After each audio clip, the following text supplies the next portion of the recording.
Assalamualaikum warahmatullahi wabarakatuh. Perkenalkan, nama saya Arafita Putri Fardani.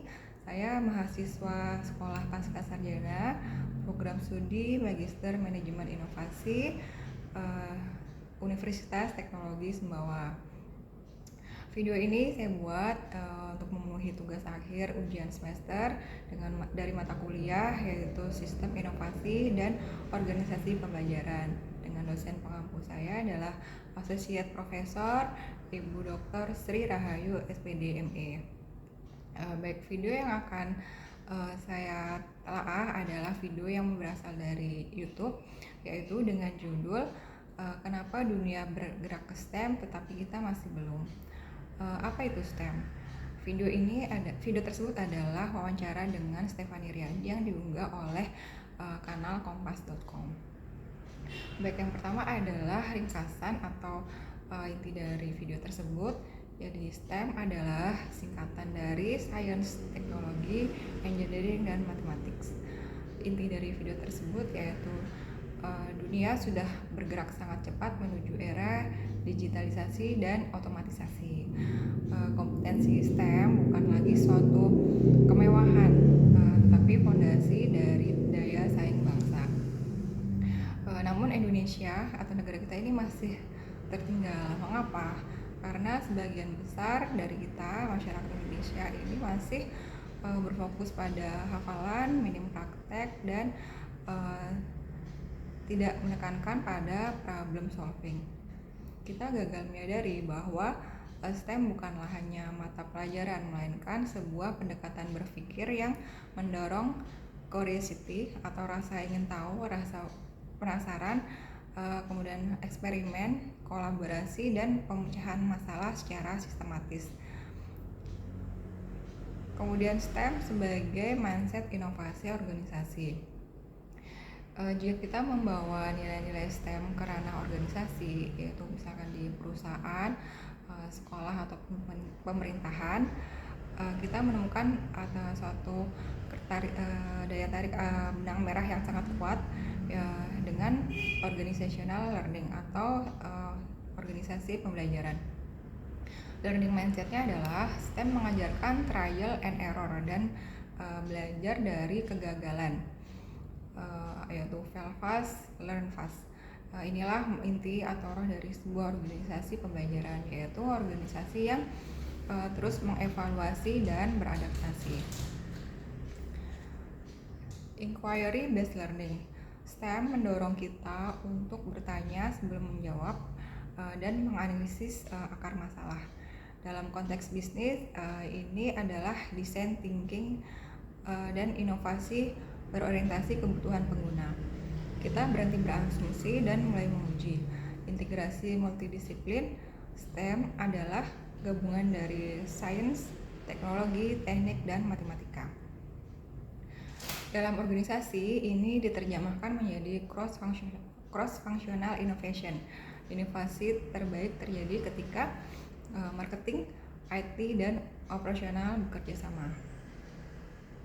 Selanjutnya, insight penting untuk organisasi modern. Jadi ada 6 insight penting yang didapatkan, yaitu dari telah tersebut 6 insight praktis yang bisa kita terapkan. Yang pertama adalah budaya belajar tidak boleh berhenti. Harus ada sistem continuous learning atau kemauan untuk terus belajar, upskilling dengan terus meningkatkan skill atau keahlian kita, dan micro learning karena teknologi berkembang lebih cepat dari kurikulum. Yang kedua yaitu mendorong eksperimen. Terapkan rapid prototyping dan pilot project kecil. Inovasi tidak harus menunggu keputusan birokratis yang besar. Yang ketiga adalah penataan kerja lintas fungsi, bentuk tim proyek yang terdiri dari berbagai unit, menciptakan integrasi yang mirip dengan integrasi STEM. Kemudian yang keempat adalah kepemimpinan berbasis data. Pengambilan keputusan harus evidence based atau berdasarkan bukti, mengurangi ketergantungan pada intuisi yang tidak tervalidasi. Kemudian yang kelima adalah pengembangan SDM sebagai investasi strategis. Sediakan pelatihan digital karena literasi teknologi adalah merupakan kebutuhan terbesar di abad 21 ini. Dan yang terakhir adalah keenam, jadikan rasa ingin tahu atau curiosity atau rasa penasaran kita sebagai suatu motor inovasi. Organisasi yang inovatif dibangun dari individu yang kritis, berani bertanya, dan berani mencoba. Selanjutnya untuk nilai strategis dan rekomendasi. Untuk menguatkan fondasi ini, kita perlu fokus pada pilar strategis. Yang pertama adalah pilar sistem inovasi dan yang kedua adalah organisasi pembelajaran. Dari sistem inovasi, jadi value creation, inovasi harus menghasilkan suatu nilai yang nyata, bukan sekadar aktivitas. Kolaborasi triple helix itu sinergi antara pemerintah sebagai regulator atau yang menciptakan regulasi, kemudian industri atau pasar, dan kampus sebagai tempat riset itu untuk mempercepat komersialisasi. Dan open innovation yaitu mengakses talenta eksternal melalui crowdsourcing untuk solusi yang lebih cepat dan kreatif. Selanjutnya pilar strategis yang berikutnya adalah dari organisasi pembelajaran, knowledge sharing and creation. Jadi pengetahuan harus disistematisasi, misalkan melalui knowledge repository agar tidak hilang saat misalkan pegawai itu pindah atau bermutasi. Kemudian yang kedua adalah continuous improvement, yaitu melakukan literasi kecil secara rutin, membuat organisasi itu lebih adaptif dan kompetitif. Kemudian adaptabilitas, ini adalah kemampuan belajar dan kecepatan mengambil keputusan. Maka rekomendasi yang bisa didapatkan dari telah video tersebut, yang pertama adalah bangun learning ecosystem di era digital.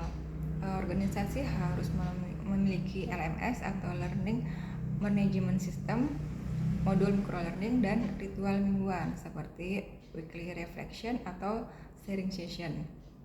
Targetnya adalah 80% pegawai aktif mengikuti microlearning, minimal 3 proyek eksperimental aktif per kuartal selama dalam 1 tahun. Kemudian yang kedua adalah perkuat kolaborasi antar instansi melalui sistem inovasi lokal, misalkan bentuk inovasi antar daerah atau daerah yang secara resmi menghubungkan 3 pilar triple helix. Kemudian membuat regulatory sandbox agar startup atau instansi dapat menguji solusi isu-isu lokal, seperti misalkan masalah di kota-kota seperti sampah, kemudian masalah transportasi atau kemacetan, tanpa mengatasi hal tersebut tanpa terhambat oleh resiko hukum yang besar. Targetnya adalah minimal 5 solusi inovatif diuji tiap tahun dengan 2-3 kerjasama triple helix aktif.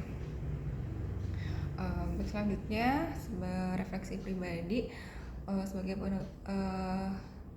diri saya pribadi, bagi saya pelajaran dari telah video tersebut mengajarkan bahwa perlunya mindset kita untuk sebagai pembelajar seumur hidup atau long life learner, dan ketekunan dalam memecahkan suatu masalah. Dunia kerja di masa depan itu tidak lagi mencari kita yang tahu segalanya, tetapi kita yang harus mau terus belajar, tidak takut gagal, dan mampu menyatukan berbagai ilmu, yaitu baik dari ilmu teknologi, manajemen, dan komunikasi untuk menciptakan suatu solusi. Jadi inilah fondasi untuk menjadi profesional masa depan yang adaptif dan bernilai strategis.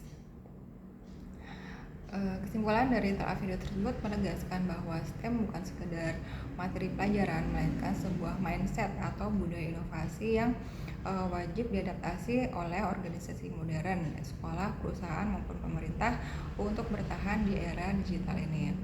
Prinsip-prinsip utama STEM yaitu rasa ingin tahu, berpikir kritis, eksperimen, dan kebenaran untuk gagal itu adalah fondasi bagi sistem inovasi yang kuat, menciptakan nilai value creation, dan diperkuat melalui kolaborasi dari triple helix tadi, yaitu pemerintah, industri, dan kampus, dan adopsi dari open innovation. Organisasi pembelajaran yang adaptif ditandai dengan pembelajaran yang berkelanjutan atau continuous improvement, sistem knowledge sharing yang terstruktur dan didukung oleh pemimpinan yang memberikan ruang aman psikologis untuk eksperimen. Nah, singkatnya, organisasi yang mampu membangun budaya belajar dan memanfaatkan teknologi serta fokus pada mindset eksperimental seperti yang diajarkan oleh STEM akan mampu menciptakan inovasi yang relevan, berkelanjutan, dan meningkatkan daya saing bangsa. Eh, pesan inspiratif utama tentang masa depan inovatif yang dapat ditarik dari telah tersebut berdasarkan fokus pada STEM dan organisasi pembelajaran adalah masa depan inovatif bukanlah milik organisasi yang memiliki teknik atau teknologi termutakhir, tetapi milik mereka yang memiliki mindset yang tepat, yaitu mindset pembelajar seumur hidup yang berani menjadikan rasa ingin tahu, curiosity sebagai motor, dan kegagalan atau trial and error sebagai guru. Sekian video dari saya. Terima kasih atas perhatiannya, semoga bermanfaat. Wassalamualaikum warahmatullahi wabarakatuh.